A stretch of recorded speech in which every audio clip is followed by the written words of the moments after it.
দেখো আজকে কি বানিয়েছি বন্ধুরা, কেক। আটা, সুজি আর খেজুর গুড় দিয়ে কেক বানিয়েছি। এই দেখো কতটা সুন্দর লাগছে, দেখো গরম আছে। এই দেখো এখনও কিন্তু গ্যাসটা বন্ধ করা হয়নি, যখন দেখিয়ে নি হয়েছে কিনা, তারপরে গ্যাসটা বন্ধ করব। এই দেখো একটা টুথপিক নিয়েছি, এই টুথপিকটা দিয়ে দেখবো কেকটা হয়েছে কিনা। এই দেখো একটু আগে আমি দেখিয়েছিলাম, এই যে কোটাটা দেখা যাচ্ছে, তো এবার একটা দূরে করে দেখবো। এই দেখো দেখেছ, পরিষ্কার বেরোলো। দেখো টুথপিকটা, মানে কেকটা হয়ে গেছে।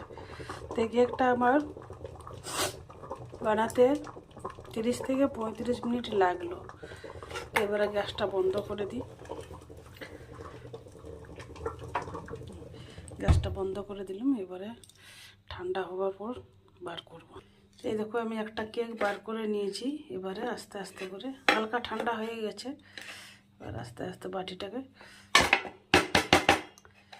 উল্টিয়ে দেবো। এই দেখো কেমন হয়েছে কেকটা। এই দেখো, আর এক হাতে ফোন, এক হাতে কেকটা কি করে দেখাবো, তাও ভেঙে তোমাদেরকে দেখাচ্ছি, দাঁড়াও কেটে দাও। এই দেখো একটা ছুরি নিয়েছি, এই ছুরিটা দিয়ে সাইডটাতে কাটবো। দেখো কেমন হয়েছে। এই দেখো বাটির তলার দিকে কিছুগুলো কিশমিশ আর কাজু দিয়েছিলাম। এই যে কাজু আর কিশমিশ দেখা যাচ্ছে, 4-5টা করে কাজু কিশমিশ দিয়েছিলাম। এই দেখো, এই যে এবার একটু খেয়ে দেখতে হবে কেমন হয়েছে। দেখেছ কেকটা।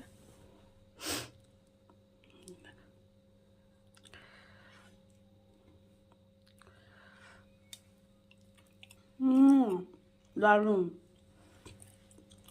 দারুণ হয়েছে, দারুণ লাগছে কেকগুলো। তোমরা একবার বানিয়ে দেখতে পারো।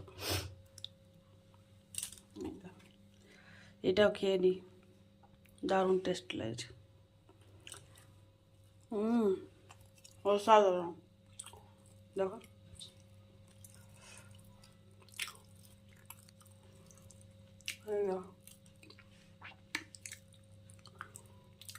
দারুণ লেগেছে খেতে।